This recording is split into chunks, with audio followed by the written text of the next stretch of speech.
to the show, es Los Pimientos. Muy caliente on the instrumental. There's no signs of a deep crescendo. Steady climbing up at a real fast tempo. Phantasmal, cast shadows. Paranormal, emo cryptid tales. Soy un chili pepper, pero no pequeño. Give you goosebumps, spooky stories that we share. So kick your feet up, relax, enjoy the next episode, brought to you from your hosts, Sergio and Robbie. This passion, not a hobby. No, nobody's gonna stop me. Socks got it on lock, imitators try to copy. Keep up, we moving top speed. Conspiracies, guaranteed to make your heart pound. Checking out, it's your homie Danny Dtown. Stay spicy, y'all. Welcome back, Chili Peppers, to Los Viventos Fantasma. I'm your host, Robbie, and I'm here with my first guest of the year, Zay. Hello, how are you? Zay is a good buddy that I met at work a very long time ago when I first started at that job. And then he came back, Yep. and now you're gone again. Facts.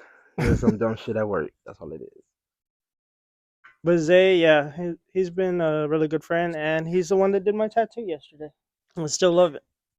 Something different, not something that I would have gotten, but it's free. Hell yeah. You can't Nice. pass up free. Well, shit. Well, there's a couple stories I gotta talk about. Pretty much one of my horror stories. I have one when I was about 13 years old. Everybody have this type of story where, they see a scary movie and then they start dreaming and have some type of sleep paralysis or shit like that. Well, mine's not really a sleep paralysis. Sometimes people think it's like a mental issue, shit like that. It really ain't. I go through a lot of paranormal activities sometimes when I was younger myself. We're living at this old lady's house.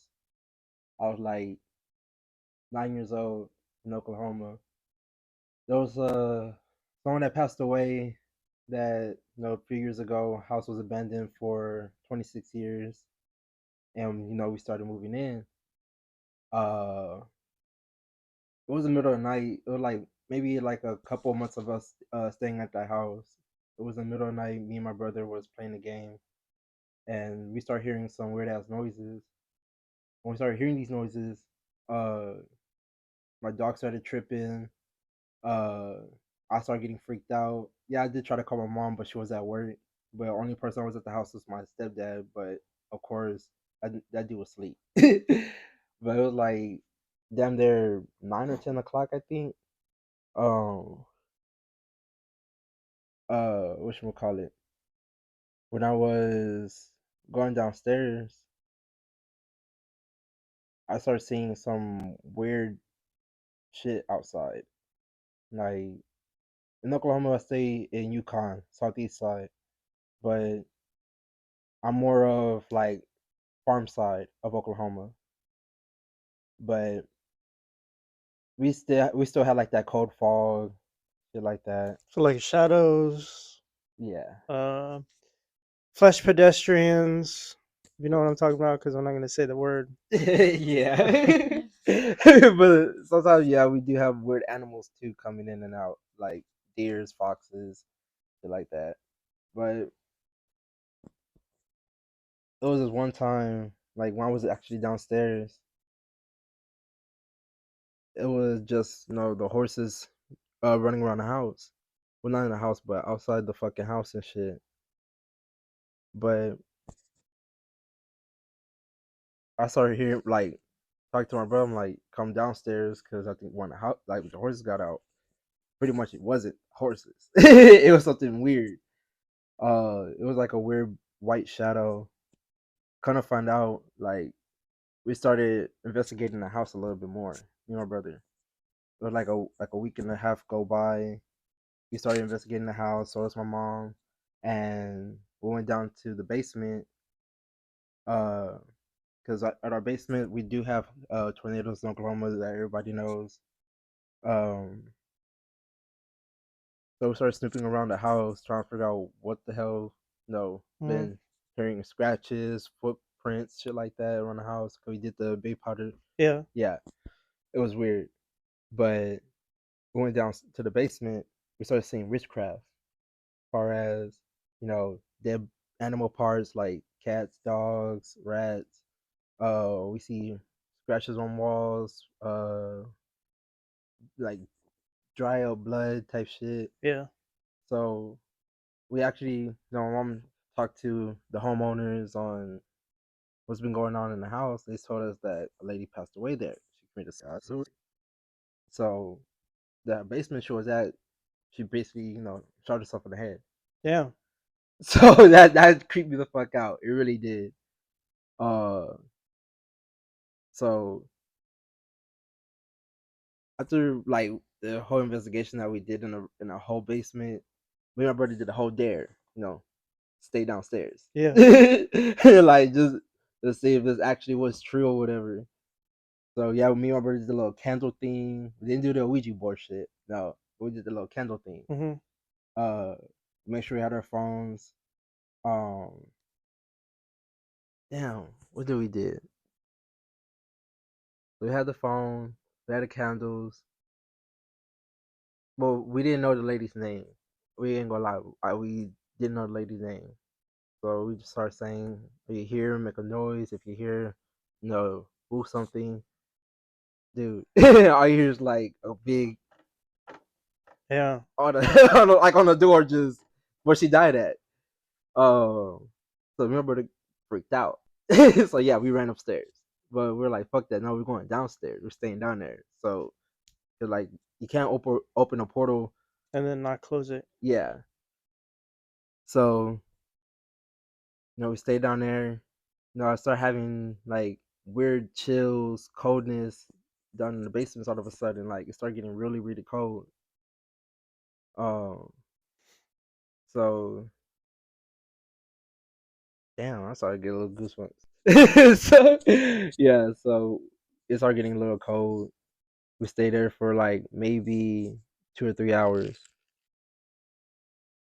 and I heard my brother kind of scream a little bit.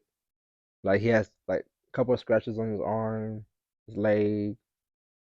He had 3 scratch marks on his back. Like it wasn't too paranormal-ish, but I mean, it kind of scared the fuck out of him. So we told our mom. Yeah, she was kind of mad. We moved out. That's when we came to San Antonio. When I was 12, we stayed in the east side over in Gimbler. So at this house over in Timlo in WW White. Ooh. Yeah. Yeah. Yeah. So east side, shout out to east side. Um That's what I was telling Mia. That's where the Donkey Lady Bridge is and everything. yeah, The Japanese cemetery and all that. kind of creepy as hell. Mhm. Like even at nighttime it's crazy. It's just roads, no lights, no street lights, nothing. And bodies was dropping left and right the same Yep. area. So I'm thinking like I got traumatized a lot when I was a kid or whatever. But I get into like my chakras, getting into the Santa Muerte, getting to like understanding like paranormal activity stuff, even when you see the movies or, search, how to connect with with the dead. Yeah, I tried that. So I contacted with one individual. She was actually 8 years old. Her family killed her back in 1930. Real shit. Her name was Cynthia Gomez. I mean, she was like she seemed like she'd been knowing me or following me around lately because it seemed like we have some type of connection when, like, I laugh, I geeked up, like, it seems like she's here, but she really ain't here. Yeah. My mom always asks, like, what the hell are you doing, Isaiah? Like, like, come on now, like, who you talking to? It's the middle of the night, it's the middle of the day, what you doing? Like, nothing. I'm just, playing around. I'm drawing, I'm playing with my ball, but my ball is just talking to her, but she's pushing it too. Mm. My mom always think that like we're a Hispanic family. We don't play about witchcraft. But me, I do. Like I like white magic, I love dark magic, but I always stick with white magic regardless. That's why I saw your Santa Muerte, and I was like, that's not some shit to play with, Zay. Sure enough, it's not. Like I said, my family always on that as well. Even with the dream situation, because you can see her through dreams, and if you don't obey her, she going to discipline you in any type of Mm-hmm. different shapes or forms. So it happens to me sometimes, but it's not too much. But anyways, as far as like Cynthia, she's more of a playful child. She wasn't like an evil spirit or nothing. Uh, so she's not really a talkative child than it was, even though I was fucking 12, 13 years old. But I mean, it was kind of creepy when I go to sleep. She stands there, like just staring at me, which Mm-hmm. is hella weird. Like this only lasted for like maybe 8, 9 months. 8, 9 months. It only lasted. I got too sick of it where when you ignore her, she starts throwing shit. Knocking stuff off the counters, leaving shit open, fucking with the family. Yeah. Yeah. The She's really ghosts are basically like fucking cats. yeah. And that's the problem. She killed one of the cats. Oh shit. Uh we had a dog named Roscoe, dog named Maya, they're still here. But not Roscoe. Roscoe passed away 2 years ago. A raccoon bite because he bit a fucking raccoon, dumbass. But we had a cat named Jelly. Jelly is like he's only an orange cat. So I guess she got into one of the animals, and then we keep hearing screams like yelling from the cat. Now my mom comes out, my brother comes out, my little sister comes out. I'm thinking, dude, I basically I feel like I murdered the cat, Mm-hmm. but honestly I did it. So me ignoring her, causes too much problems in the house. I told my mom the truth about what was going on. The cat was, of course, snap neck, bloody, shit like that. Like, it's weird. Like, hella weird. Uh, but for me to actually understand, where she's coming from, her family really neglect her. You can't really ignore a whole figure like that, especially when it comes to a child that needs attention, a Mm-hmm. child that needs protection. They don't like getting ignored. That's the same thing as no ghosts, if you want to call it paranormal type shit. So I try, reason with her by opening up that door again, trying to figure out, how to push her away. That figure wasn't really too strong, but it's enough for her to back off a little. At least make her a free spirit again. Mm-hmm. Because of course I made that door, I need to close it. So what I did was I go in the mirror, put a candle, turn off all the lights. I say her name a few times. If you're here, leave. If you're here, go away. I'm letting you free.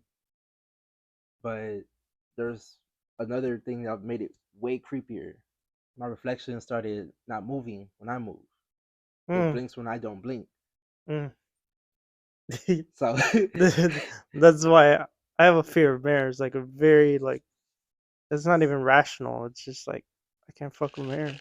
yeah. As far as like when they say there's a double ganger in a world where Yeah. you can't. All right, we're back. We got rudely interrupted by somebody in Zay's house. Yeah. But yeah, what was I? The mirror, right? They're talking about mirrors. Okay. But all right. So piggybacking on the mirror situation, yeah, the candle, uh, all that. Okay. So I started recognizing the reflection of the mirror. You know, it don't move when I move. It don't blink on my command. It don't do this or that. Like I said, piggybacking on, we have some type of double ganger in the world that we don't know about, especially when it comes to portals and shit that we don't understand. But of course, you can switch places, switch personalities by doing type of ritual and shit. But this wasn't a ritual. This is something way different. Trying to find out that I might sound a little psycho, but not too psycho. Um, so the weird thing is how Zay ever popped up that name when I was 13 years old. The reflection of my in that mirror was Zay. Mm-hmm. Isaiah is basically the actual person in my world. Zay was some type of villain. Zay was some type of, you know, other personality that no one don't want at all. Everybody got their own analysis in the world, like tag names, nicknames, shit like that. No, his name was Zay. Like it kind of felt weird because I got this name from a dream, and he was my twin. Was I supposed to be a twin? No. Was I? I do have older brothers. I do have older brother that passed away on birth. Before my other brother. Uh, yeah. But other than that, I mean, this person was not to mess with. Um, I told you, multiverse, like yeah, wormhole type shit. it's freaking We crazy. each have like another person in another universe that's literally us, but they have a different like story in life. Yep. So Zay taught me a different demeanor about life, about what to look out for, what to watch out. If you do this, do that, something will, achieve at the end. Mm-hmm. What I'm doing basically as my reality, Isaiah, my reality, I'm doing things that's right. I can't, fall back on certain situations. I can't, you know, let things go over my head when it comes to, arguments, conversations, or any, like disturbance or whatever. Um, but for Zay, for example, he put me in situations I never thought I could do. You know, to say sell drugs, fight, shoot, be in prison, be in jail, dealing with conflicts the wrong way. Mm-hmm. Yeah.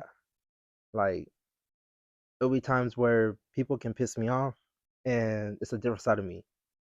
Like everybody sees me as a happy, positive person, especially when it comes to work, especially when it comes to, you know, any type of environment. I'm always going to be happy regardless. But as soon as someone tests me by a little bit, or trying to fuck me over, or whatever case may be, then he'll come out. I've been locked up 5 or 8 times already. I've been dealing with some type of fear in my life, and that type of fear was mainly about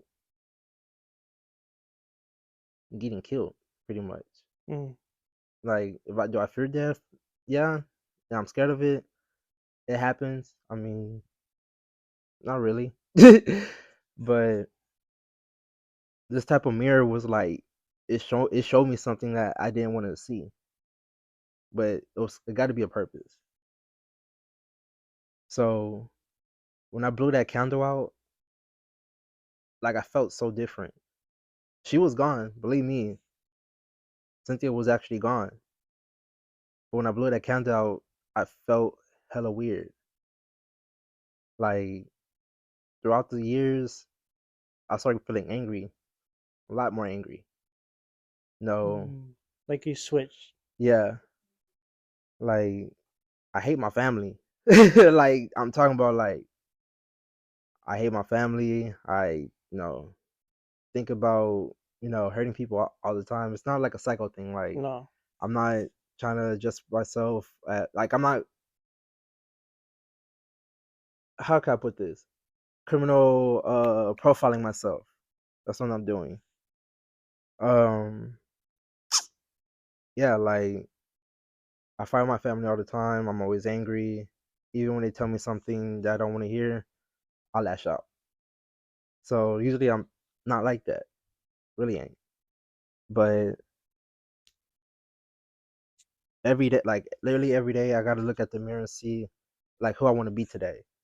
Who gonna piss me off? Who gonna make me happy? Type shit.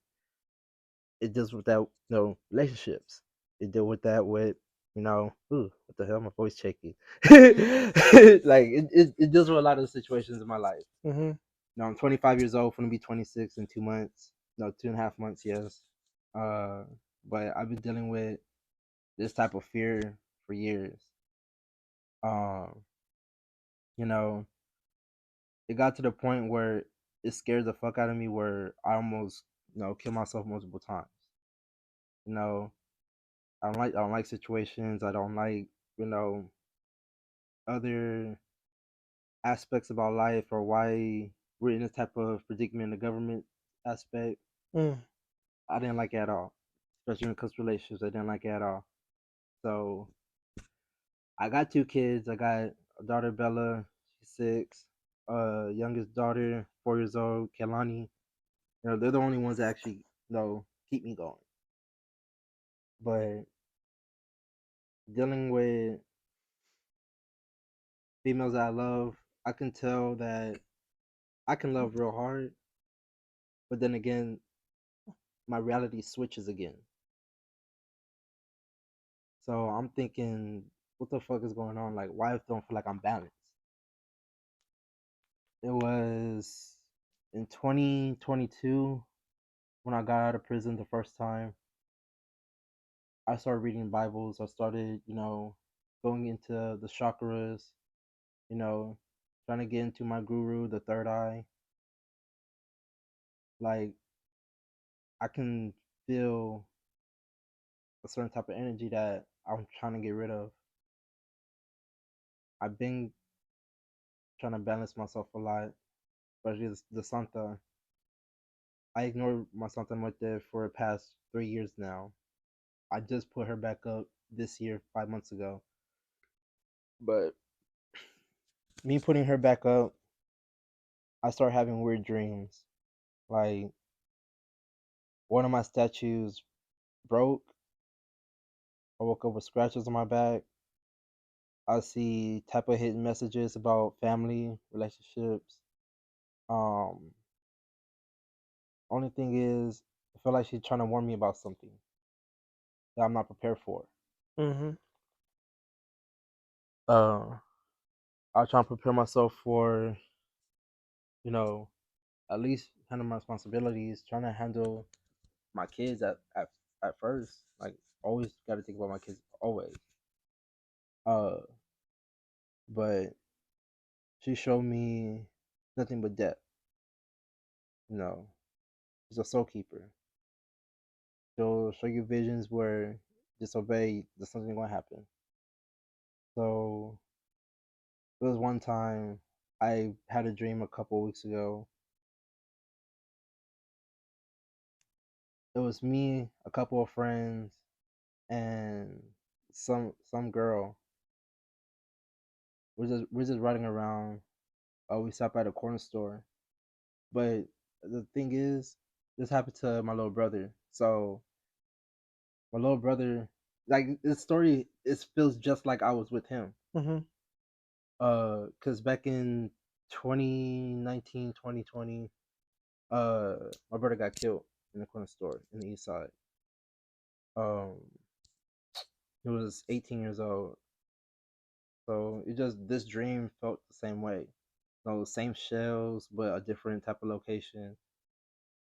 But you know, it was me and a couple of friends. We were just laughing, whatever. It felt like, we just came from a party. That's what it felt like. We just came from a party. A car pulls up.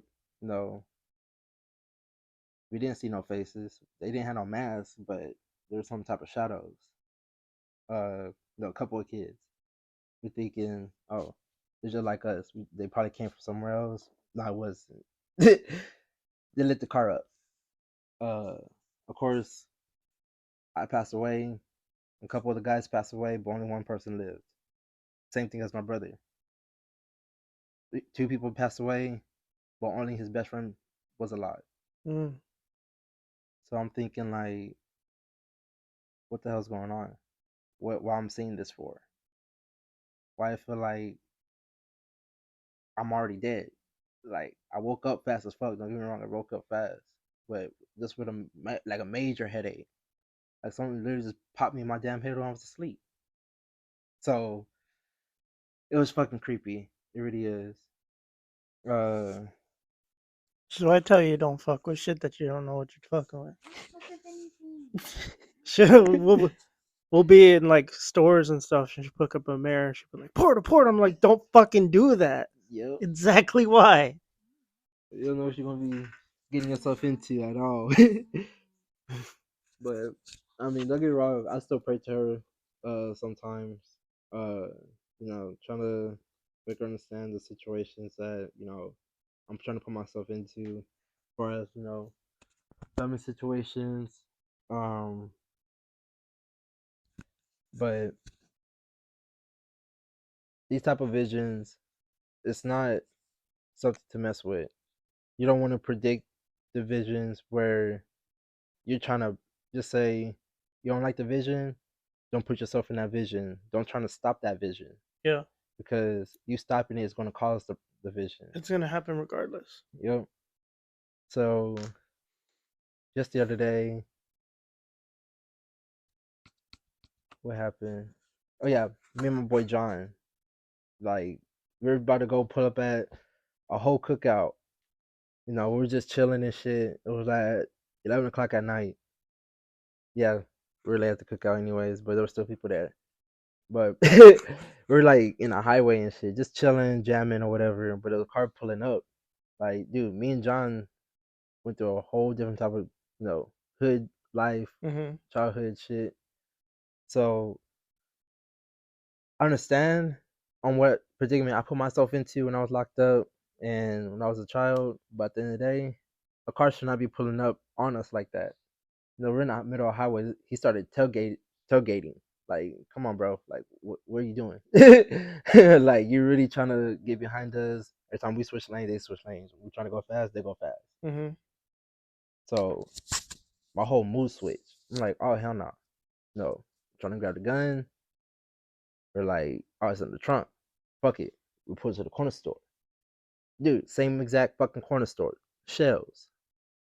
So we get out the fucking car. We grab the guns. They're still at the light. Like, that's the only thing that fucking that's really changed.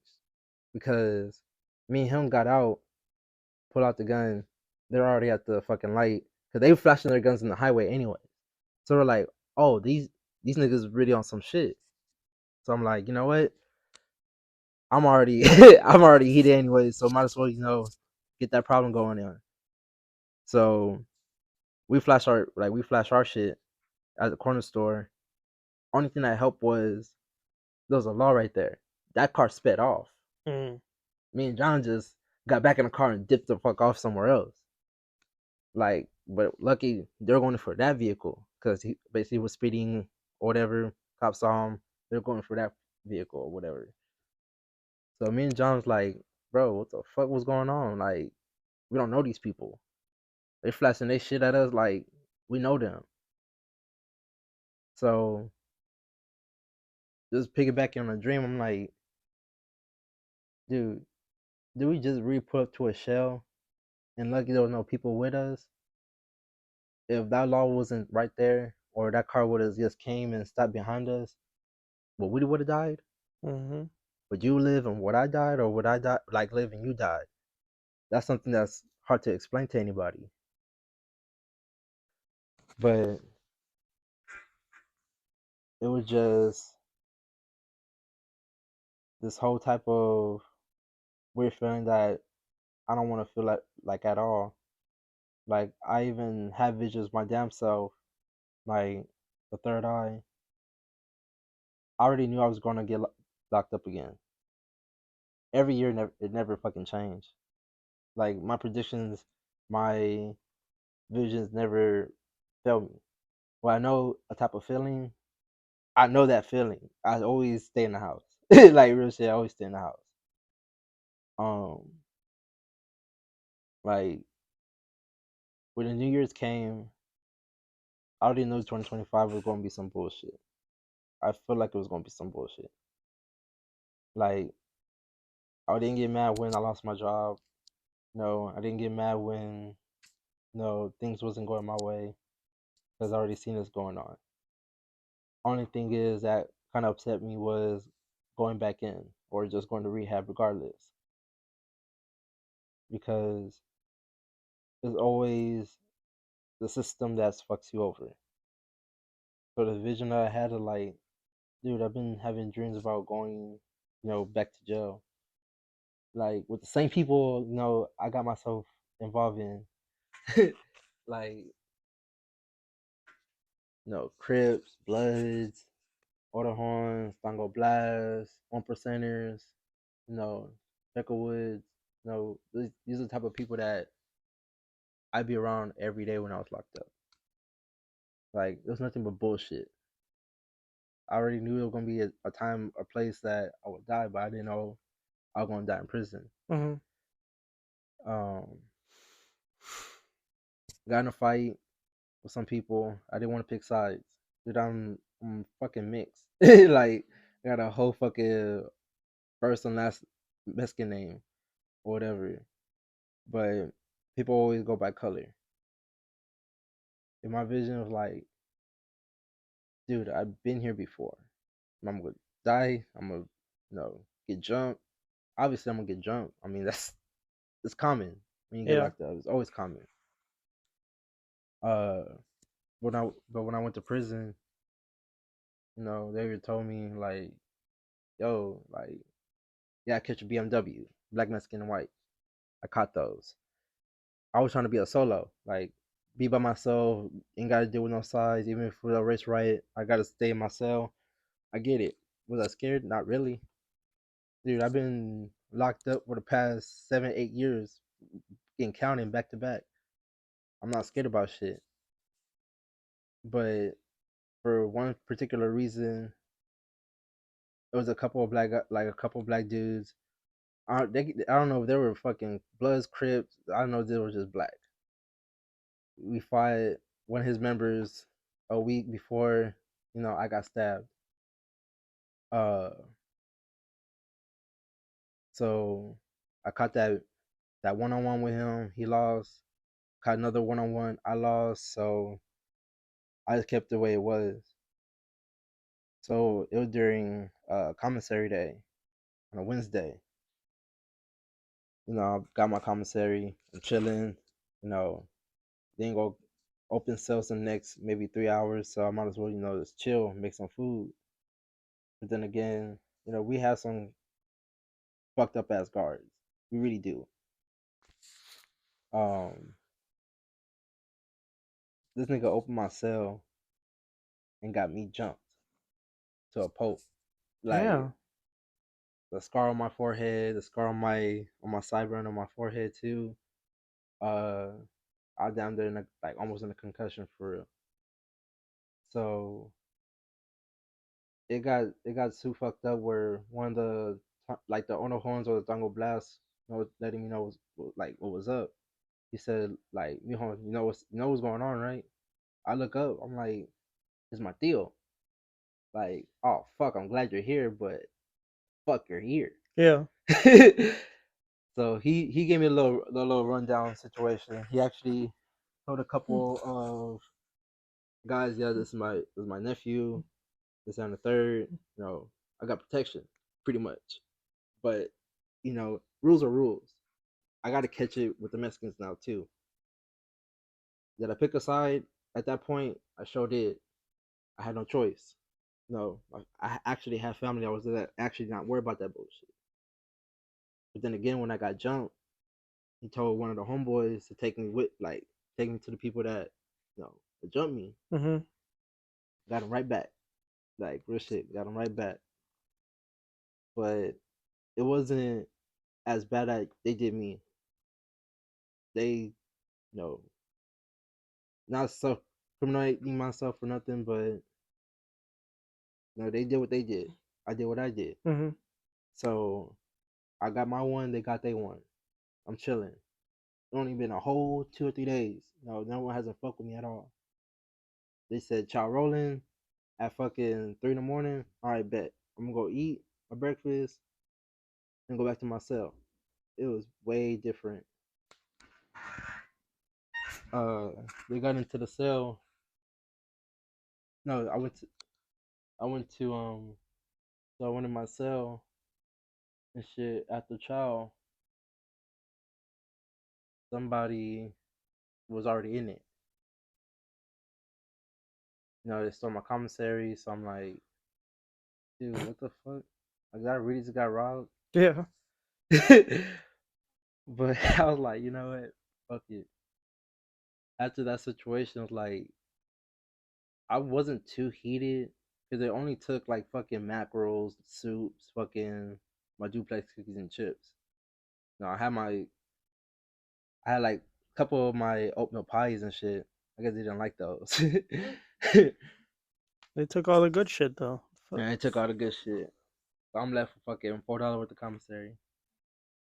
But my Theo told me, like, I went to my Theo like, yo, I went to myself like, we know who did it, but it's your job to go get it back. No, I try to get my shit. I got jumped again. But this time, I didn't know they had a shank on them. Oh. So me beating up the dude that I fought and jumped.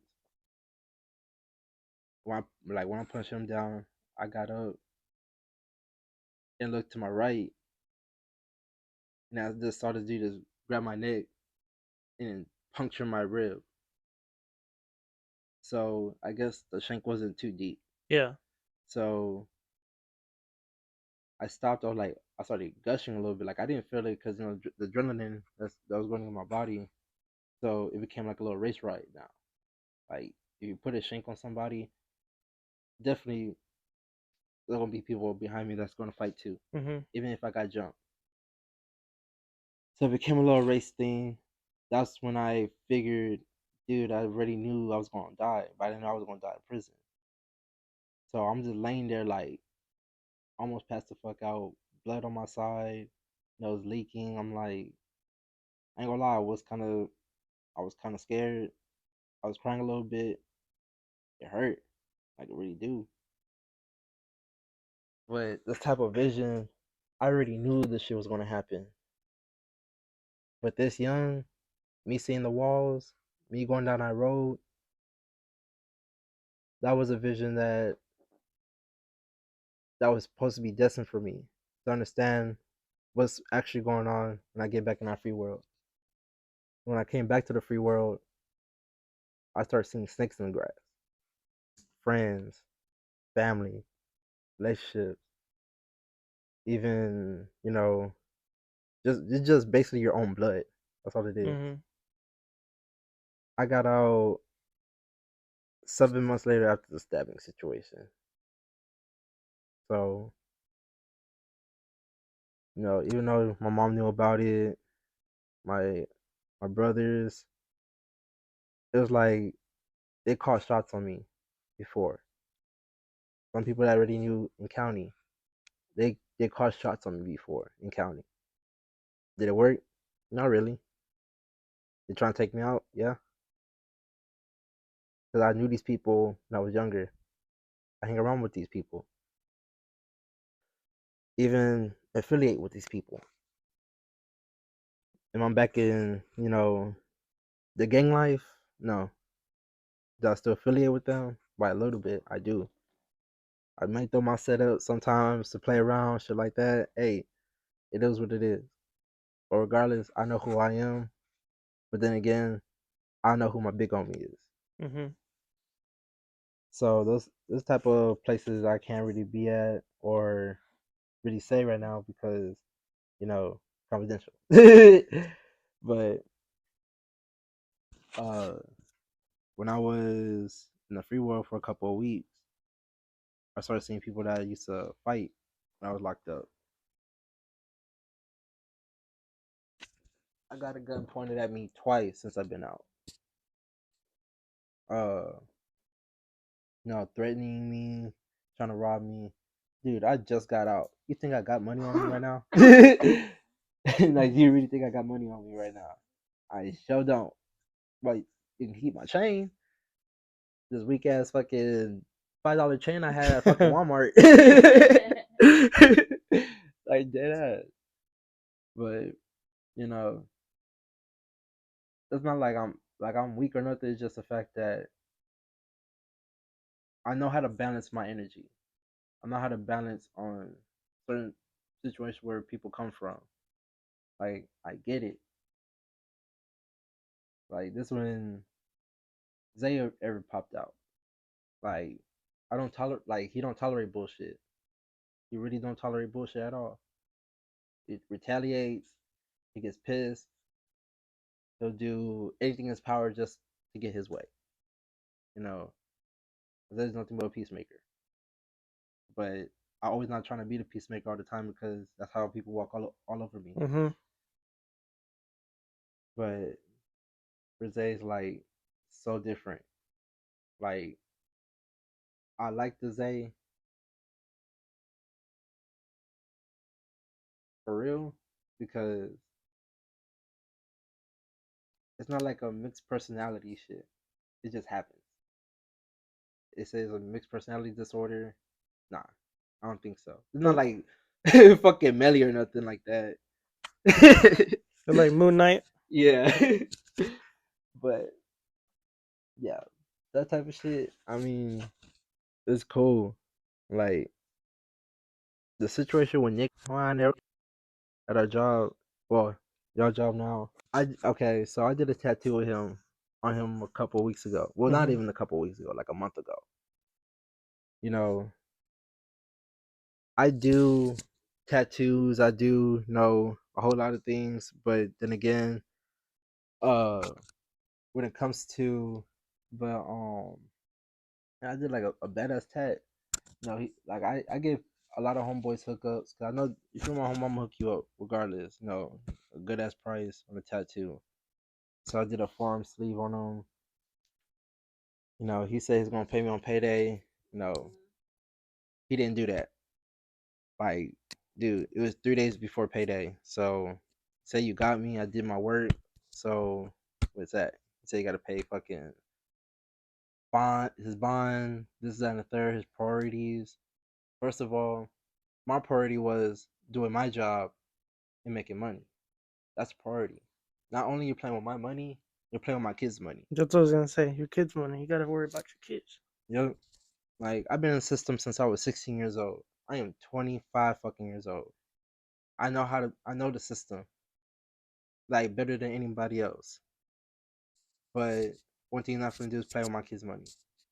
You know, me as an individual, as Isaiah, yeah, he's cool. All right, I'll let you slide or whatever. Just pay me next payday. You know, I did the same thing with John. I did a whole big ass sleeve on his. Don't even get me started with that shit. Yeah, I already know that situation. But yeah, for John, me and him had an agreement about next payday. So I understand the situation he's coming from, and it was way different. So I'll wait for next payday, which is the payday just passed, like literally just passed a couple days ago. He'll supposed to pay me. No, I gave him let me refresh. Okay, so basically, I gave him a 150, like $150 tattoo. Basically, was a hookup for the tattoo he got. So you're supposed to pay me that day on payday, but only pay me 50. You're supposed to owe me 100 whenever he get that 100. I'm not gonna wait another 3 weeks just for another bill. Yeah. But what I do for everybody else is if I'm getting late pay, the late pay adds up. So he even said it himself. Like, I'm gonna pay you a little more extras, this and third. I have nothing but messages on my phone about that situation. So proof is always gonna be in receipts on my phone. But at the end of the day, if you're supposed to pay me a couple days ago, like counting now, what's my money? It's another 150. Adds up, bro. It's gonna be 200. It's gonna be 300. Exactly. It's like hospital bills. Yeah. So he knows not to play with me because he knows where I've been going through and what I can do. The only thing that's holding me back right now is my kids in the court. That's the only thing that's holding me back. But as far as me going back in anyways, I might as well just not even I'm like not trying to self incriminate myself, but he knows I can crash out. So like I will crash the fuck out. Like I've been hitting him up for a couple of days. He have not replied. He made a whole post about it, like throwing shade on Facebook. I was like, dude, first of all, bonds is really not actually automatic. Dude, I have a $24,000 bond that I have to pay, including $4,000 on top of that on court fees. They don't care about bond shit. They don't. You have not been convicted. You have not been, incarcerated for weeks. I mean, for months, for them to jump bond on you like that. There's no such thing as jumping bond. It's called self-scheduling on a judge. You can self-schedule on anytime you get paid. You can pay the amount that you're willing to give them. It don't matter if it's fucking $20 or $30. As long as you're paying something. Dude, your bond is not that bad. It's not much, fam. Like, be for real. And you're not paying no bond, you're paying court fees. I've been paying court fees since I was 19 years old. Dude, I haven't paid not even one payment in the past 3 years. They do not give a shit. And one thing I've been noticing, you've been going out with your friends, and then you just bought your little brother some shit on his birthday. Period. That's what I said. So it's like you're out here buying grills and all this shit. You still can't give me my goddamn money. Yeah.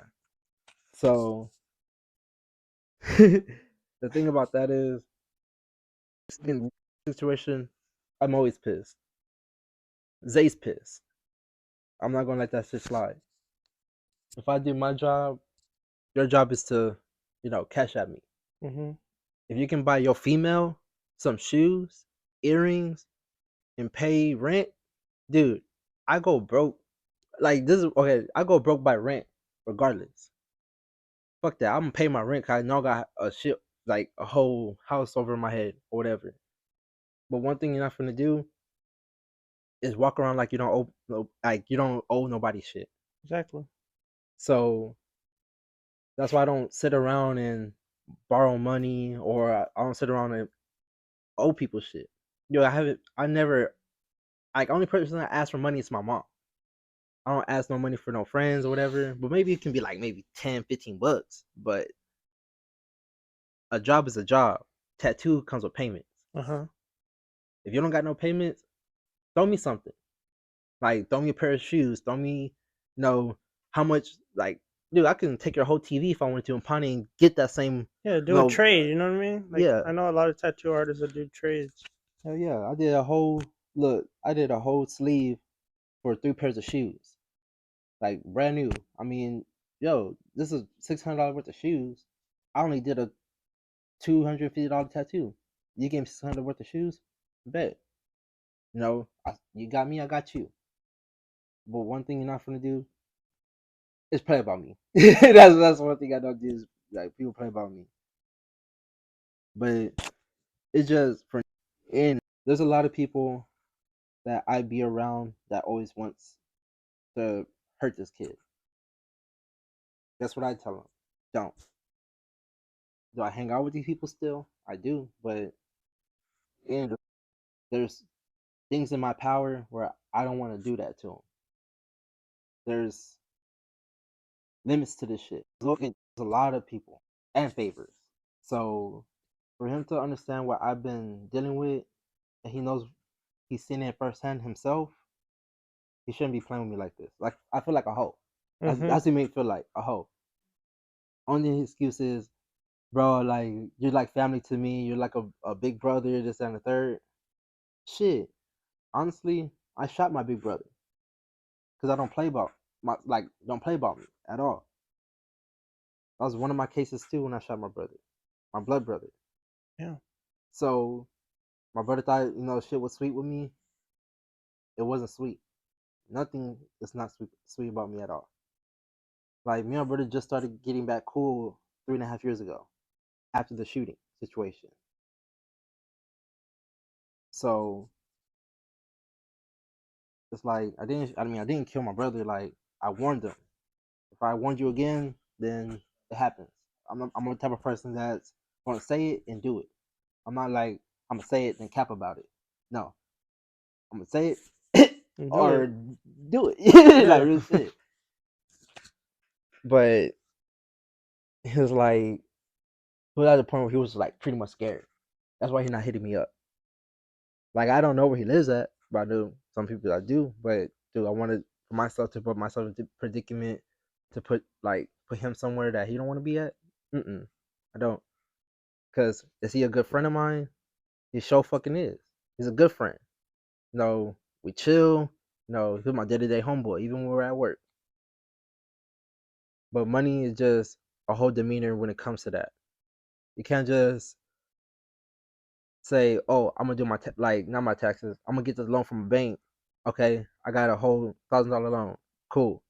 Just know that bank always gonna come back and Mm-hmm. bite you in the ass. And still gonna add up when you still owe them that money, regardless of 1,000, 2,000, 3,000. That shit gonna add up.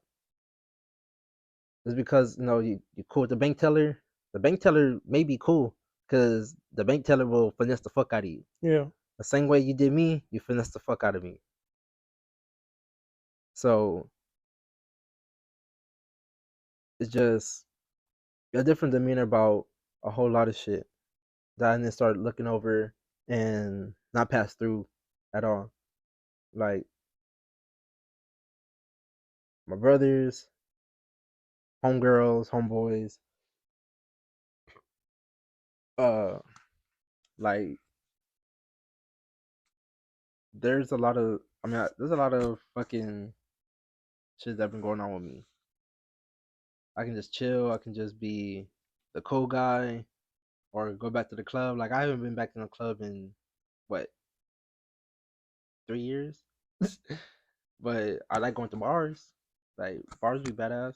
I mean, dude, listen music, freaking whatever case may be, cool. But just being by myself than it is actually more worth it than anything. Than having somebody that's with you every day. I'm not saying relationships. I'm not saying that one simple friend. But if you want to clear your head a lot and not focus on the negative, and then people talking about their own problems themselves, that's not called peace. Yeah. Peace is basically the mind, body, soul, spirit. What I always try to have peace with is just my mind, and it is. So my mind always tells me it's better off to be alone than you are with company. Company cause conflict. Company cause wealth. You know, wealth, health, and fucking drama. That's all it is. But for myself, yeah, I tried, stopping a whole lot of shit than it is. I want to get back on a lot of people. If I was on papers, I sure fucking will. There's a lot of people out here that owes me money. There's a lot of people out here that I need my revenge on. If the system wasn't too fucked up, best believe everybody would be thinking the same way I am right now.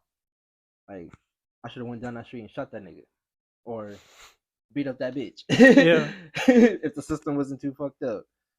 But you can't do shit now. We're in 2025. People say New Year, new me. Dude, I need my new money. I need my money. New Year, where the fuck's my money at? The fuck? Exactly.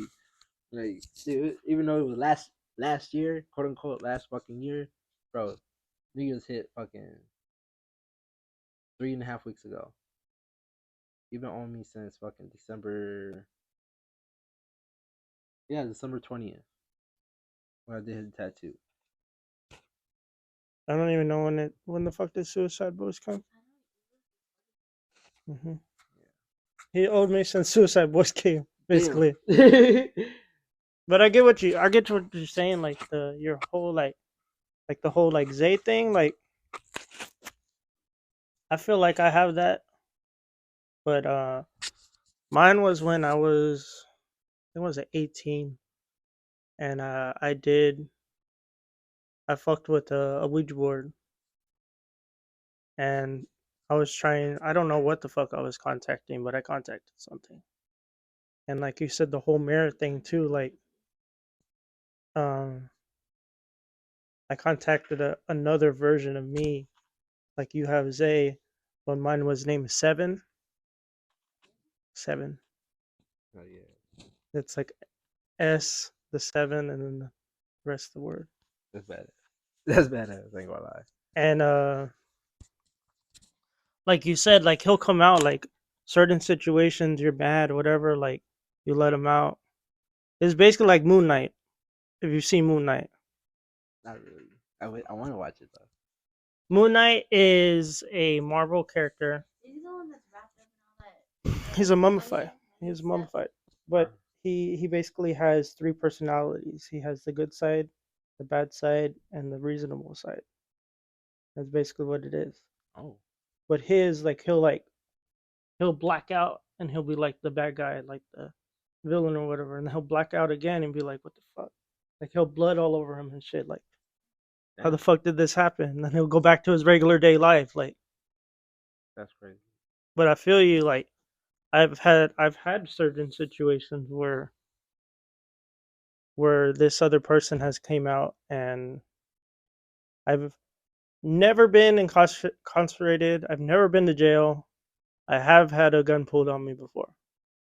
I used to sell weed and coke and stuff in high school, and I became like a big like the plug. I was the plug of the school. I remember getting that gun pulled out on me, and I was like, honestly, I wasn't afraid of death. I was like, I knew it was coming. I knew what I got myself into.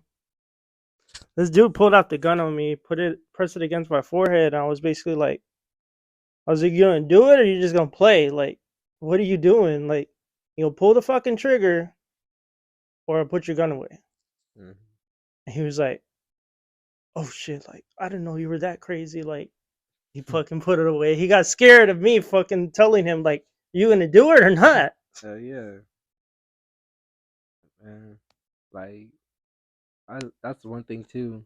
Like, this situation happened at work too. We used to work at. It happened like a year and a half ago or 2 years ago. I forgot what the dude's name was, but you know he has a cousin. Yeah, his girl, shit like that. Oh, the quatches. Yeah. So it was me, my boy Hector, and then my other homeboy Trey. You know, we've been working there for the past 3 to 4 months before the situation. So I never liked it, you know, how they was looking at me or whatever the case may be. I already knew it was gonna be a problem, regardless. You know, I don't know what that little like his girl name was, but she's always the problem maker. You know, telling like I'm always staring at her or I'm always telling her what to do, this and third. One thing I don't do is stare at people, and I sure don't talk to people, especially when it comes to females. Like, if you with somebody at work, I'm not gonna talk. Like, I don't fuck with you, and I don't fuck with your girl. Your girl is rude as hell, anyways. So I already knew she had an attitude problem. But when they broke up, for a couple of weeks or whatever, you know, me and her started talking a little bit. Not like that, but you know, she started like coming to me and talking to me like, dude, like I thought you didn't like me. But you know, me and her was talking, we were chilling, so on and so forth. But she got back with her boyfriend, uh, which is no biggie. I really don't give a fuck. I mean, wasn't on shit. We're just friends. So she just ghosted me just like that. Uh, but anyways, so she complained about me to her boyfriend instead of a actual manager because I was already working to be a supervisor. They already told like I was actually training to be supervisor already, team lead. So I'm already knowing how to do laser room, like pretty much everything in the line. Like y'all, I've been here way longer than everybody else, of course. But at the end of the day, you know, I'm gonna show you how to do your job. You know, that I came up to her. I was in shipping, and then she was like struggling because she was in assembly. You know, I was helping her with, cups. Helping her. You're doing this wrong. Try like this and that. That was it. That was it. Complains to her boyfriend. Boyfriend just getting mad or whatever, but never came to me about it. He goes to his cousins, he goes to his brother or anybody he can. Went around the warehouse. I'm the person I don't give a fuck. It's either he gonna come to me or he gonna be a pussy. Cause he chose to be pussy to me. So I was working with my other homeboy. This is a other wedding, but we're chilling and shit. Like, remind you, this is summertime. It's hot as fuck. Like all of us are quite like. I just got out of jail already, and I only been working there for 4 months. So there's a type of tick. There's a type of insult and fighting word behind this. Remind you, it's hot as fuck. It's summertime. You sitting in AC with a fan blowing to your face. I'm a picker. I do boxes. I be in the back. It is hot as fuck in the back. There's no clouds outside. So mainly everybody in the back of the warehouse is sweating. Dude, y'all have it all. Y'all have AC and a big ass fan blowing you. So you have no business to be in the fucking back of the warehouse. So while I'm here putting up boxes, like nigga, I take showers, put on deodorant, I do this and that. Like, I'm not a nasty ass dude. But one thing you're not gonna do is criticize my fucking smell. So being my home, like I'm already hurting at that because my back hurts. We just did fucking boxes. So dude go come behind me, like I'm sitting down and shit, and then he gonna walk and covering them like, damn nigga, you stink. This and the third. I'm like, what the fuck? I'm like, nigga, you have AC, nigga. I'm back here. Like, you don't have to do something with that shit. You fucking stink, nigga. Dude, I don't know you. First of all, for you to talk to me like that, it's not cool. So, homeboy, he's like, Zay, what you trying to do? I'm like, nigga, hold my chain. I'm taking off my jewelry, taking off my earrings. I told that nigga, step outside. Like, we're literally mid-clocking out. We're 10 minutes of us clocking out. I said, nigga, you either gonna fight me in that restroom or fight me outside when we clock out. Either way, I'm finna jam you up. He laughing like, shit a joke, whatever kids may be. I keep laughing. So I'm telling him like, nigga, meet me outside. Like, nigga, like you not finna just insult me like that and think shit funny when you know I don't fuck with you and you don't fuck with me. So I go outside of me clocking out because he stayed inside because our boss grabbed him and put him inside. I don't know. The other supervisor, like, I think it was normal that kept him inside. So I'm like, all right, fuck it. Hector and Trey, they're trying to figure out what I'm trying to do. I'm like, he ain't coming out. Fuck it, we can leave. Of us being in that fucking car, like, putting stuff up or whatever. Not even a minute later, this nigga pulls out a gun and put it on my face, pointing at both of us at that. So I get out the car. Knowing me, I don't give a fuck. For him to point a gun in my face while I'm talking shows you ain't gonna shoot shit. Like, nigga, if you're gonna tote some shit, shoot. Like, I'm literally in his face and getting closer to the fucking gun. Your finger is already on the trigger. Shoot them. Exactly. Like, you're being a little bitch. Like, I'm cussing him out, this, that, and third. Telling him to put the gun down and fight me. Dude, your mom pulls up. Like your whole mom pulls up. He said she gonna call the laws. I said, first of all, you didn't call the laws. Because I ain't doing nothing wrong. I'm here trying to fight your, what, 20, like, yeah, he's like 20, 21. Dude, I'm like 24 at the time. Like, come on now. It's a good age gap. I can whoop his ass.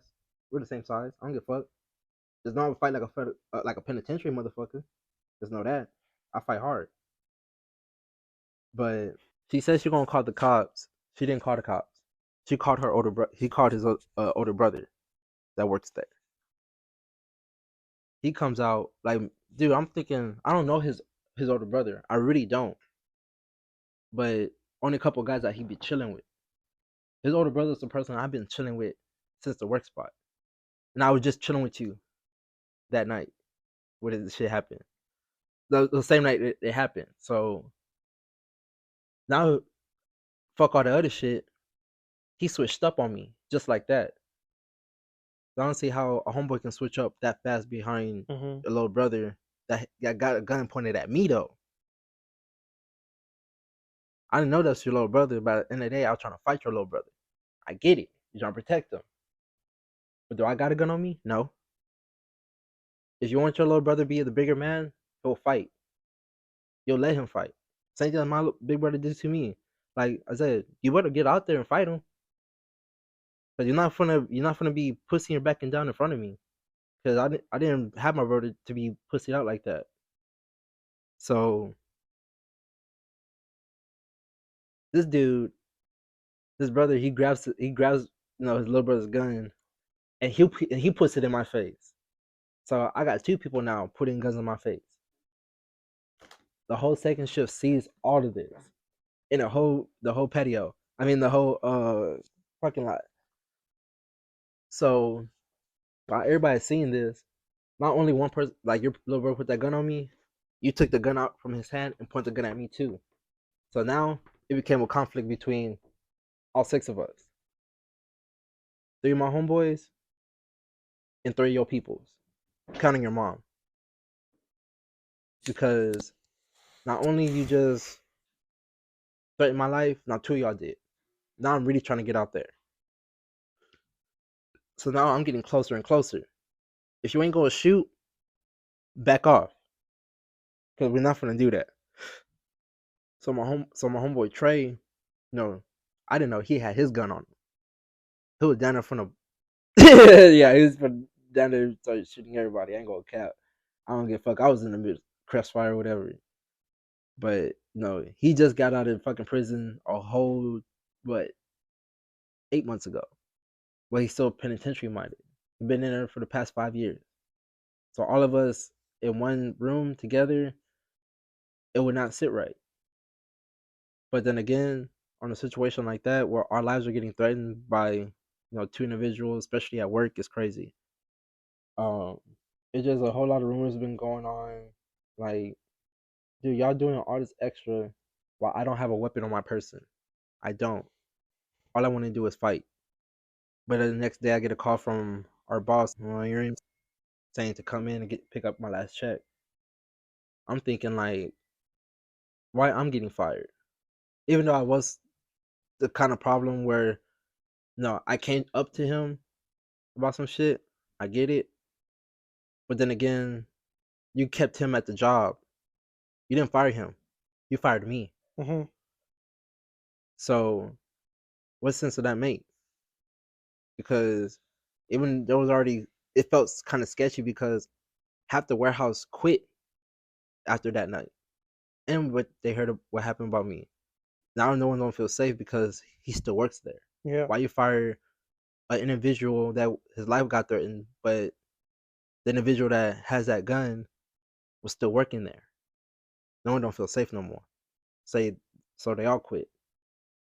But in the middle of me, getting my gun and like not my gun, my bad, scratch that. I mean getting my last check, Law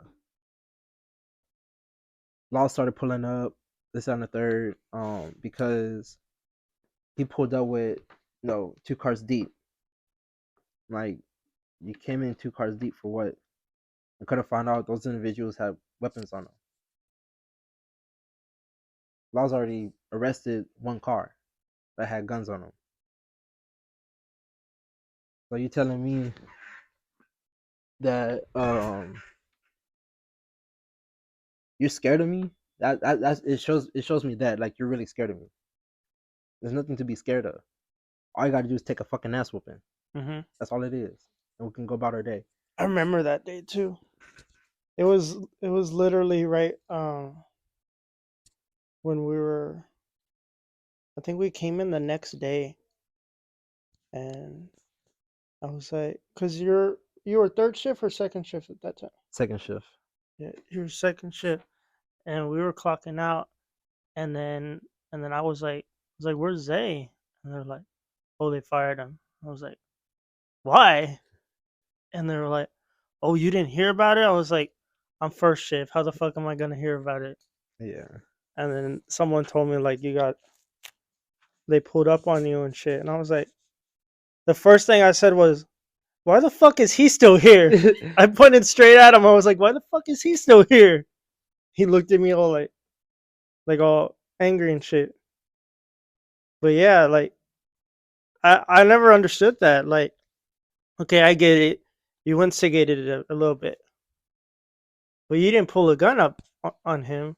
He pulled it out on you. So why the fuck are you getting fired? Yeah. Why not him? And the other guys got fired for sure, though. No. Well, they got pretty much quote unquote this pretty much suspended. They came back 2 to 3 days later. They pretty much got their jobs back. Oh shit. With the girlfriend that kind of caused these issues. No, she got fired for a couple months and then she came back. But by that time, I got locked up a month later over some bullshit. But me coming back now and me back at the job, I mean, it's cool. Don't get me wrong, I fuck with it. But you know, after that whole situation, no, I didn't give a fuck about it no more. I didn't want to just put that shit over my shoulder because this is Isaiah feeling like that day like I'm just gonna lay it off. Fuck it. No, he didn't put a gun. We didn't fight, so I ain't gonna trip. But they did.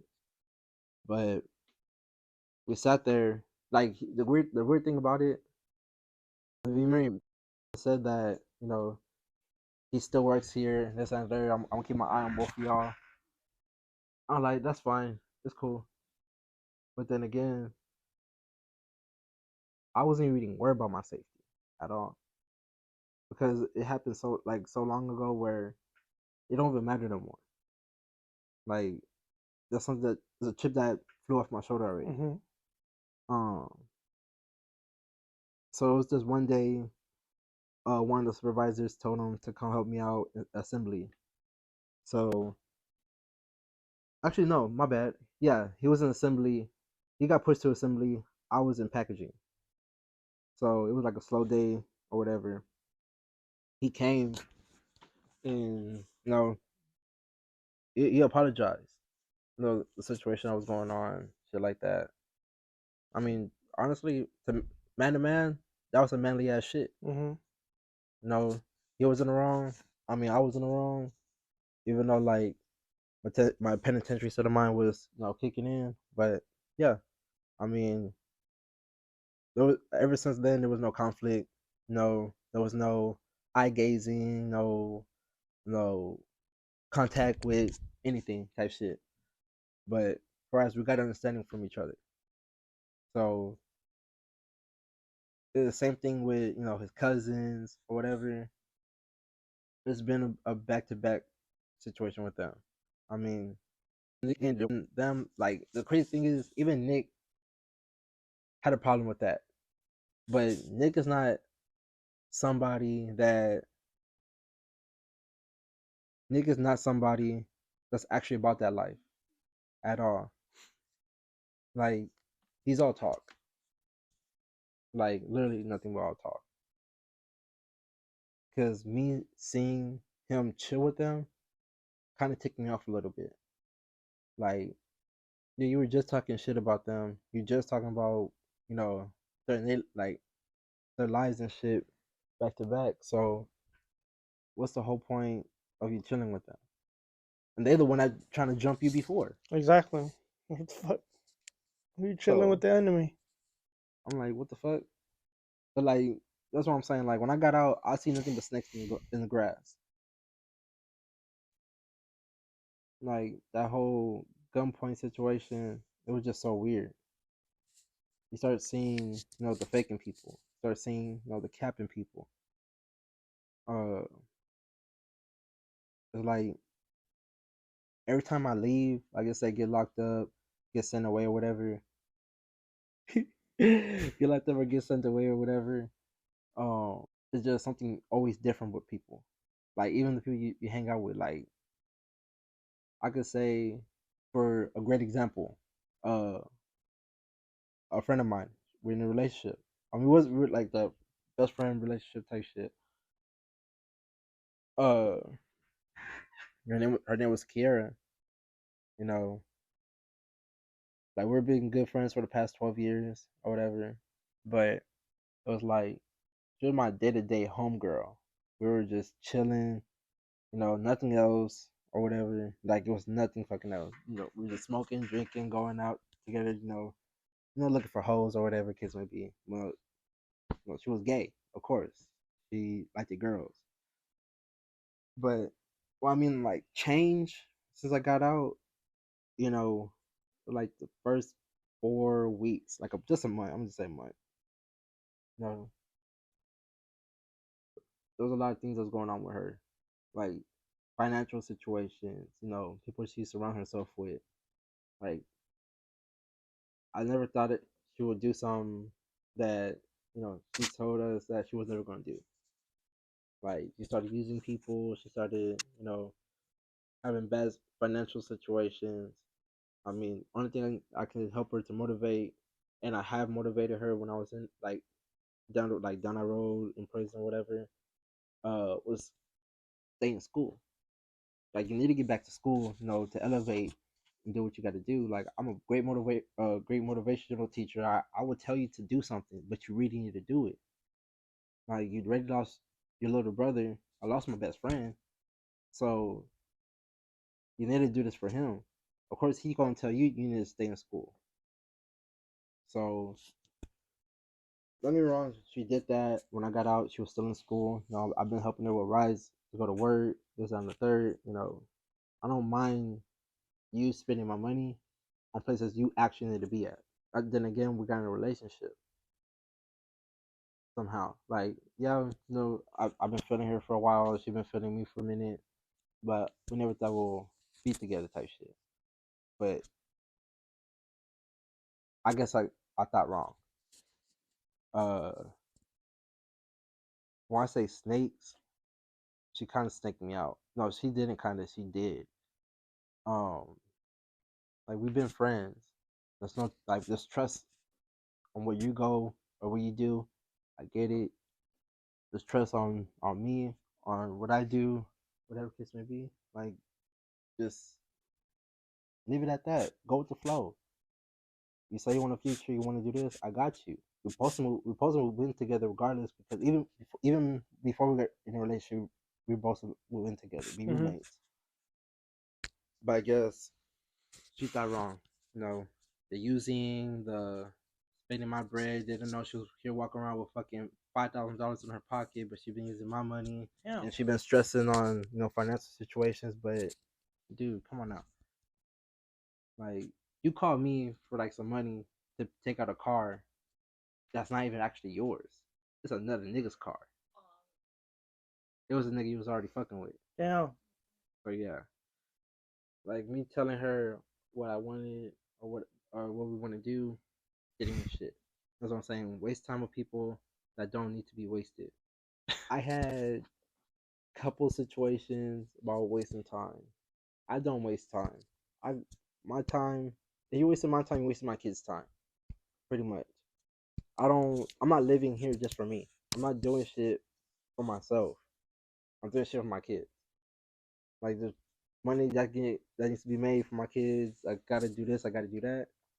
Like only free time I can have is the time I have right now, and I don't get free time. Like lay down, be laid up, doing this, doing that. Like, dude, I gotta do a tattoo. I gotta do a haircut. I gotta do a drawing. I gotta, go to work or, spend time with my kids. I gotta do this and do that. Because me doing nothing is me doing nothing at all. So I gotta like people had to find that hustle. The person that actually taught me how to hustle was my mom. Like, if you're gonna be with somebody, make sure they don't waste your time, even if it's a hustle type shit. I told uh my recent, you know, girlfriend about this. Like, if you're gonna be here, just know I got a lot of clients that are females. I have nothing but feminine artwork. I love doing feminine artwork. I ain't gonna lie. Like, dude, I've done a few guys here and there, but when it comes to females, they're the one with the bag. Like, females are the one with the bag. Mm-hmm. So regardless if I'm gonna do a tattoo, it's gonna be that. Like, that's why I specialize on flowers, this, that, and the third, and animals and shit. Because all my first clients were nothing but females. They want to talk to me? No. All they want to do is that artwork. I always tell them, if you have a boyfriend, tell them to come through. I don't care. If I'm in a relationship, I always tell them, be in the living room with me. Same thing I do with my baby mama. Like my second baby mama, my bad. Yeah. If like when we're living together, like I was doing home tattoos during COVID lockdown.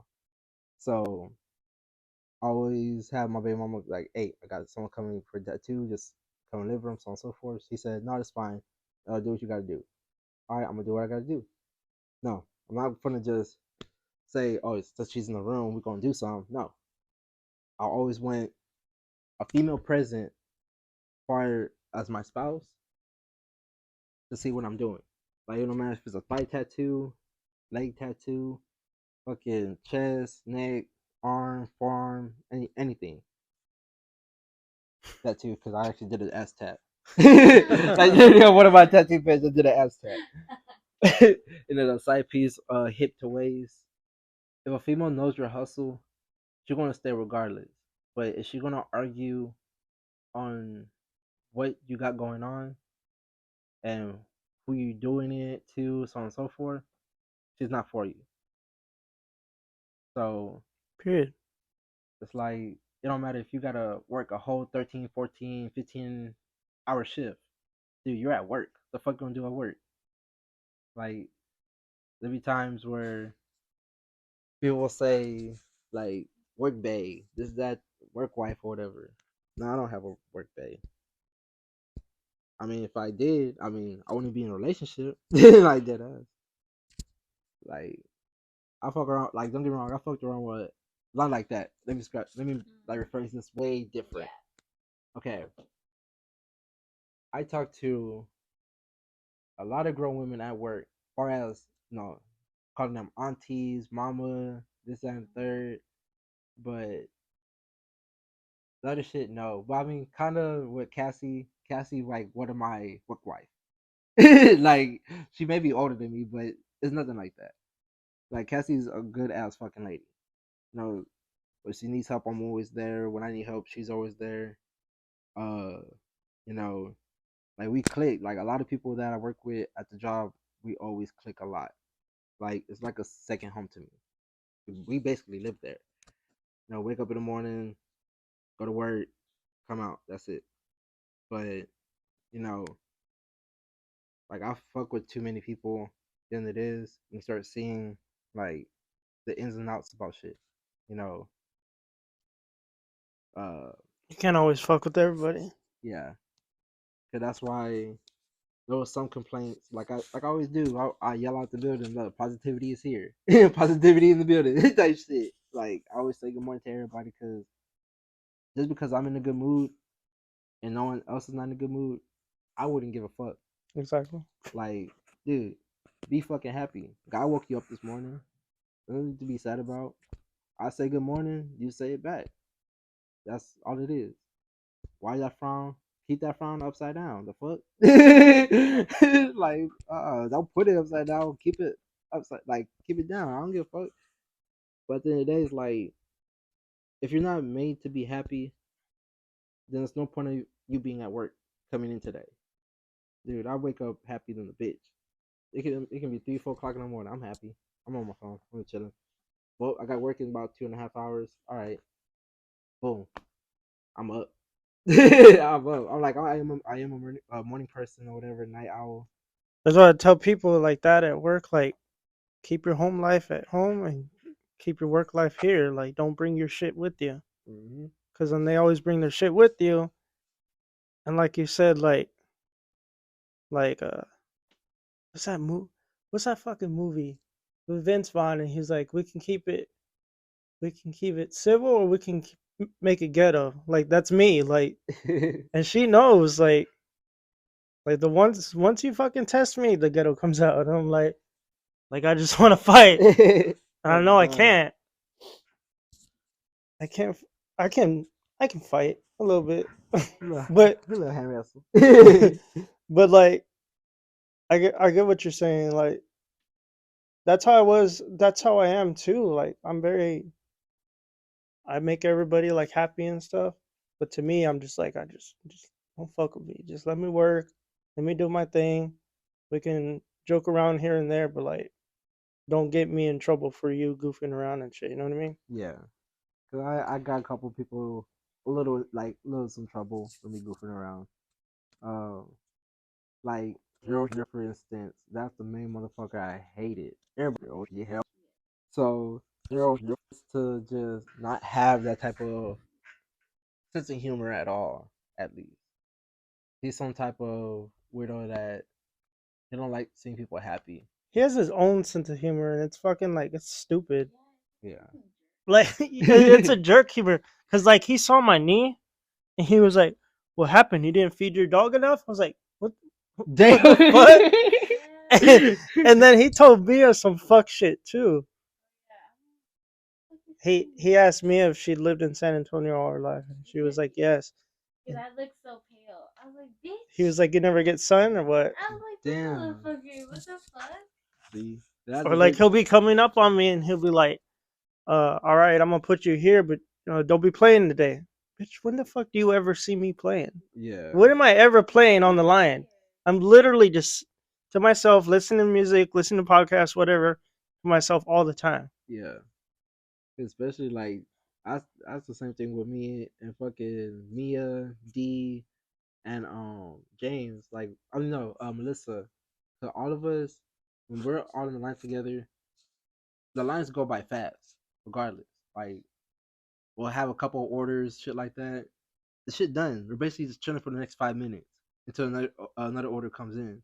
Regardless if we're listening to music, me dancing, or conversating with the other lines and even helping other lines. It bothers George. Like, why are you over here? We're helping out. I mean, there's nothing wrong with what we're doing. I mean, we're chilling. We're not causing no other ruckus. Dude, we're jamming right now. Me, Mia, fucking D, we're all dancing. Melissa's over here. We're all talking and shit like that.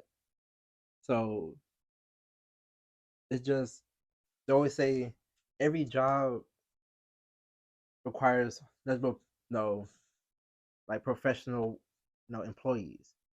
There's nothing professional about the warehouse at all. Like if you like come on, if you definitely eye to eye, come on now. If people smoking and drinking in a parking lot, coming back smelling like weed, having guns around them, or in their cubbies or whatever, it's not professional. This is supposed to be professional. These people already that's doing it. If it's professional, why is it not fired?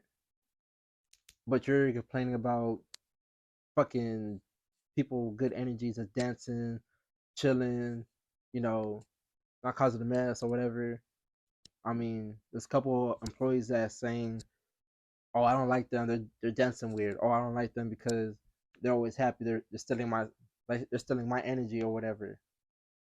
We're not stealing shit. We're not doing anything wrong. Like that dude, he's not there anymore, but like he was he complained about y'all like shaking ass and shit or whatever. Yeah. But then the females complained that he was being a creeper. They still kept his ass there. Yep. He didn't survive the draft, but but they still kept his ass there. Mm-hmm. And like there's been other instances too. Like Yeah. there's been other instances. Like there was this one time where I literally caught somebody like snorting coke on the line. Oh yeah. And I went I've been sober for like 12 years off coke and stuff. So like I don't want to be around it. And then also if you're gonna offer it to me, like no, like I'm not gonna say anything unless you offer it to me. And that's what happened. They offered it to me, so then I said something about it, and they're still there. Like what the fuck? Yeah. Well, one of them. Oh yeah, Oh, I know what you're talking about. Yeah. but they're still there. Like Yeah. I mean, if that were to happen at another job, right away. or the laws were even pulled up. Yeah, Because now you feel like you selling something at the job. But hell yeah. I don't know. It just when it comes to like work establishments, it makes no sense. Like you didn't have to fire me just because I gotta go to rehab. Like this was court pointed. Like I didn't relapse or nothing. I've been sober for the past 11 months now. I'll be a whole year on February 3rd. It'll be a whole year. congrats. But thank you. But I mean, And everybody that's out there, you're trying to stay sober, you can do it. It's just, it's all will mind. It's mhm. you know what I mean. Like it's all your mind. Yeah. Like I've been sober 12 years now. Do you think I think about coke? No. Think about smoking weed? No. Yeah. Do I want to drink here and there because my life, like at work, is shit? Yeah. Yeah. Do Fuck you yeah. see me do it? No. Like I'll be like we go to like family parties and stuff, and there's be drinks everywhere, and there's no one where I was just like, you know what, I'm gonna have a drink. Like Mhm. Your, I It- remember your cousin offered me one. they'll be like offering, and I'm like, no, I'm good. I've been sober for so long, like I don't even think about it anymore. Yeah. So like for those you listening, like if you're sober living and stuff, and you're going in like 10 months, like a month or whatever, keep going. You got this. Like it's just it's all mine. Yeah. Like I've been like the longest I actually been sober when I was still in sober living was about almost 3 years. I relapsed Oh shit. January 6th. No, yeah, January 7th of 2022. No, is it 22 or 23? It's the day my deal passed away. That's when I relapsed. My whole 2.5 years was thrown in the trash. You guys a whole situation on that, but it was just I got through a lot of shit for me not to relapse, but it's easy to get in, but hard to get out of it.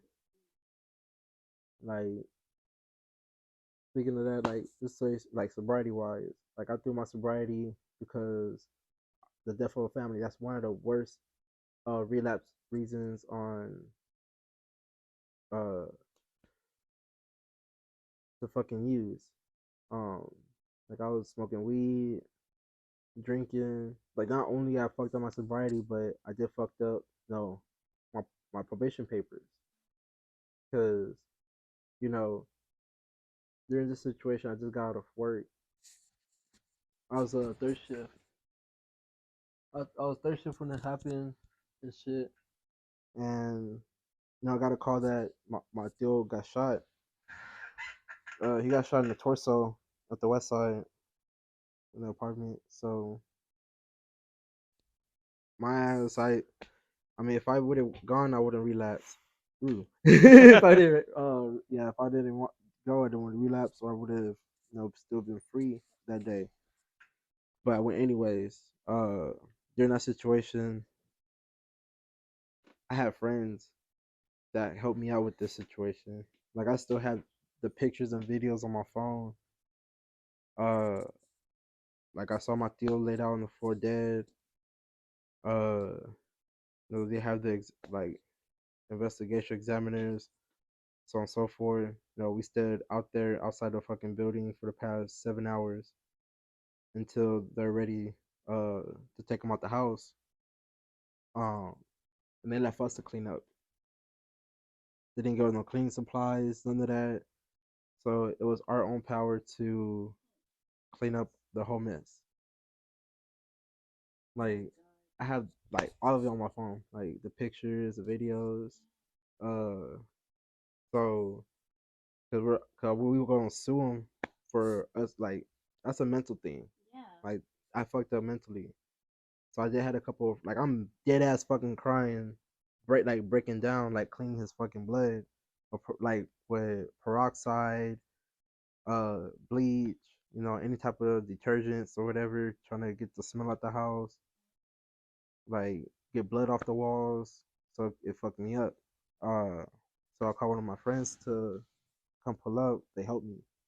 They actually finished half the finished half the crime scene themselves. They brought a bottle, they brought weed. So I said, "Fuck it."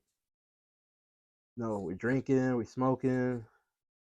Like that's when my sobriety, became an ending. You know, I was staying at a sober house at the time, and they knew the situation on what I was I got myself into, as far as my deal, but they didn't know I was using. But that day they kicked me out the fucking house. They didn't drug test me, none of that. I mean, I didn't post nothing. No one didn't post nothing that I was using. But it was over because of a house meeting I didn't intend to, so they Mm, kicked me out. yeah, that's just sucks. Right. Yeah. You gotta go to them regardless. Yeah. So that's what I did. Packed up my stuff, took it to my mom's, went right back where my tío died at. Um, and yes, I stayed there for a couple of weeks too, at the apartment, at the building. So it just felt unreal, and it is.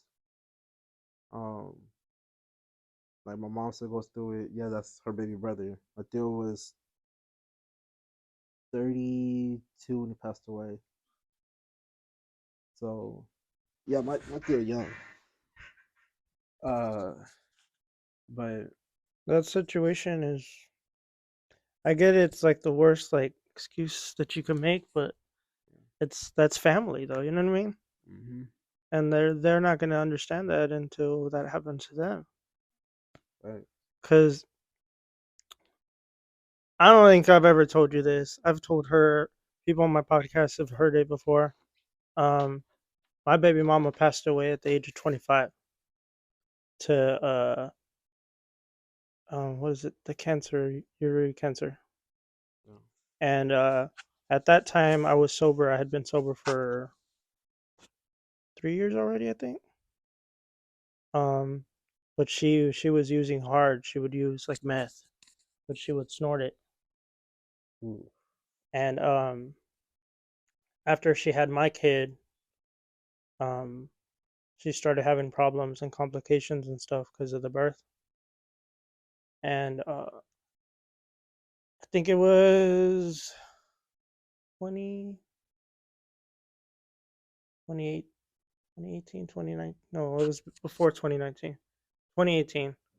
Um, she passed away. And she had a heart attack right there, like in my house, like right when you exit my room, that hallway strip right there, boom, dropped dead. And she pissed herself. They took her body and everything. Like you said, like you had to clean them up the crime scene.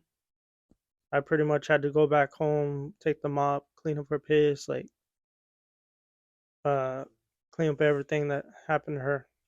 And there it went. And then reality hit, like what the fuck am I gonna do now? Like now I have to get a job and I have to provide for my son and stuff like that.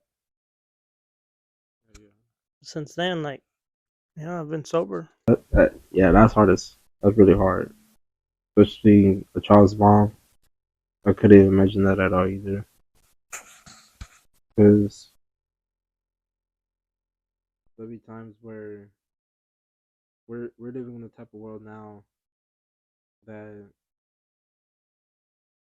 there's even fathers out here that's dealing with the same situation as that, losing their own spouse too.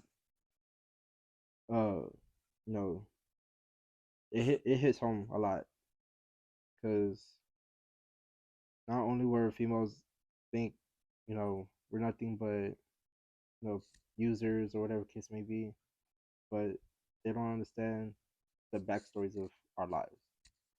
You know, We do the things we have to do to yeah, provide for our family. exactly. Because us men, we always want to sacrifice. We want to sacrifice a whole lot of things to take care of our kids, and it's gonna take a bad heartbreak at that. Like, so like my mom's dad, he passed away when my mom was 16 years old. She was pregnant. Had She had me when she was 16, and her dad passed away with cancer as well. My mom was like my mom may be the softest lady, but she been through it all. Well, she's not really soft. Since she had her grandkids, as far as my kids and then my brother's kids, yeah, she's been soft lately. But my mom uh raised two kids on her own ever since she was young.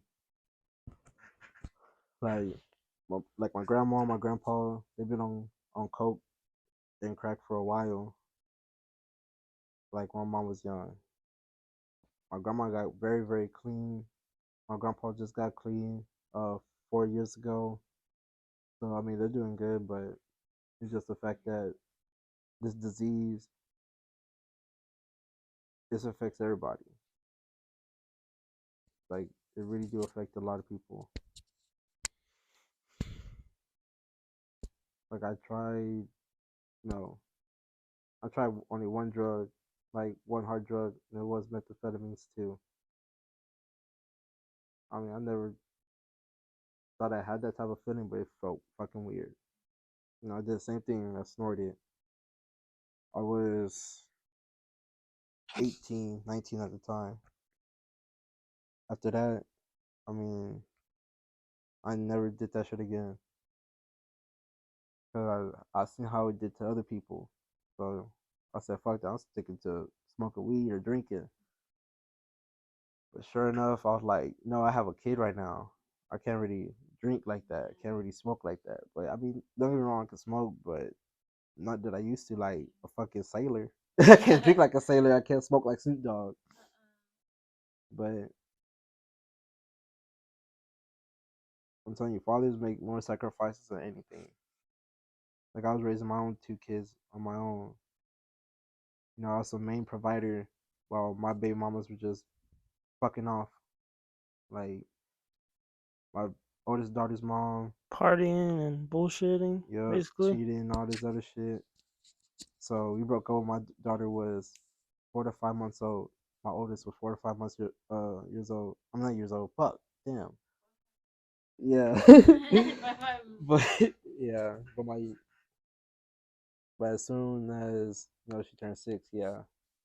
That No, shit. I could talk forever.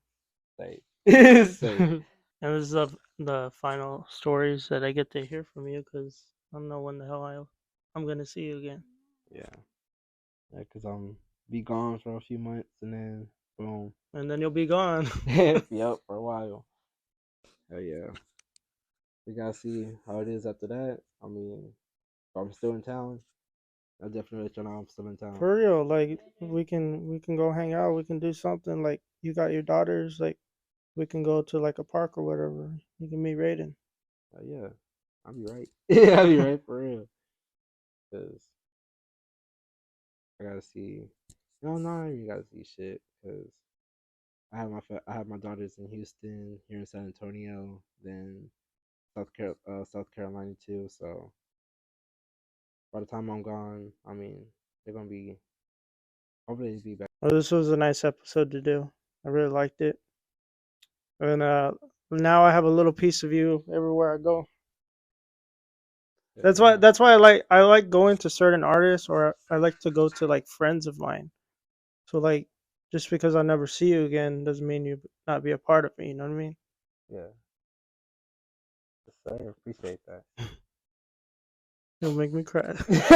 Goddamn, bro. But the I mean, I'm always gonna be around. I mean, I actually still have family here. You know, I got good friends around me. I'm glad I met you. You know, I'm very grateful. You know what I'm saying? So I'm always nothing but a call, click away for real. I'm gonna be honest with you. At first, I didn't fuck with you. Damn. I'm gonna be completely honest with you. At first, I really didn't fuck with you because of like your aspect of life and how you looked and stuff. Like it Yeah. wasn't because I was like judging you as a person. It was just like I just came into here and like I'm working with all these like you know what I mean, like felons and shit. Like, and I've never been my records clean and shit. Like, but then you just like, hey, what's up? Like, I was like, okay, like chill out a little bit. You scared me. Like, Yo, I'm just like Mort from fucking Madagascar. I'm a jumpy, energized person for real. Oh my god. King Julian. See, for real. But yeah, I mean, I get that effect from a lot of people. Don't get me wrong. I don't give a fuck attitude just because the judging of the background situation. I mean, I don't judge either, but at the same time, you gotta understand you know I'm always about energy. I'm always about good positive vibes. If I know you seem pretty chill, I always I'm not a person pleaser at all, but I always like seeing people smile a lot. That's always me. I hate people being sad. Uh, People just don't give a fuck type attitude. But smiles is the only thing that always keeps me up, regardless. I always like seeing people smile. So when you left the first time, I was like, where the fuck? Like, where did you go? And then, well, you went back to prison, and then you came back, and then you went back again, right? Yep. And then you came back this last time, and I'm like, okay, when the fuck are you gonna stay? Like, for real. When you came back, I was like, oh shit, like my friend's back, like, for real. And like how he used to say before, like, he had me before you did. Yeah. Yeah. You always have that one friend that's like you're a little gay with, Yeah. Little bromance. A little Little bromance. bromance. Oh yeah. I got that bromance with a lot of people too. Like I'm not gay or nothing, but it's just if you know you're comfortable with somebody, you treat them like a brother. Exactly. You very treat them like a brother. Yeah, brother, I don't love her, but I love her with a brother. Yeah. But yeah, I appreciate you doing this episode with us. Thank you. Appreciate you telling your stories, and for those people that owe you money, please pay him his money. He's got shit to do. Oh God. You got bills to pay. He's got bills to pay. He's got kids to feed. yeah. So, and I know you're listening because half of the warehouse listens to my fucking podcast. And by the way, yeah, fuck you, George. Yeah, talking about shit. But hey, But I appreciate it. This will be the end of this episode. You'll be able to hear this episode on Tuesday when I upload. right, Tuesday. And I have something really special coming up. I have somebody writing an intro for me, like a local rapper that I used to fuck with a lot. I used to help him with his career, like everything, promote for him and shit. So he's hooking me up with a fresh intro. That's dope. And it's like when you get that intro, like that's when you become like professional. You know what I mean? Oh, yeah. You have a personal intro for your podcast. Right. So this episode will be the first episode of this year and the years coming that has the professional intro. Dope. So with that being said, you can listen to this episode and every other episode on Apple Podcasts, Amazon Music, Spotify, Podbean.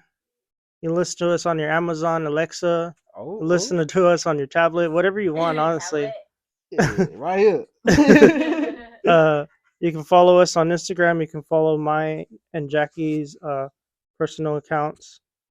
You can follow us on TikTok before it gets banned on Sunday. You can follow us on Red Note now. Thank you, China. You can follow us on Lemonade. Thank you, China. You can follow us on no, we don't have Facebook yet.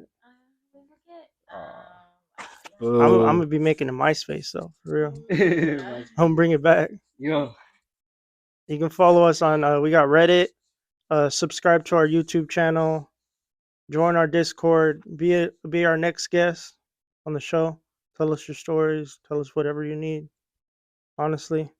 And always, we have the suicide hotline and the link in the description. You're not alone. We understand what you're going through. We've been through it. And like always, stay spicy, y'all. Chili.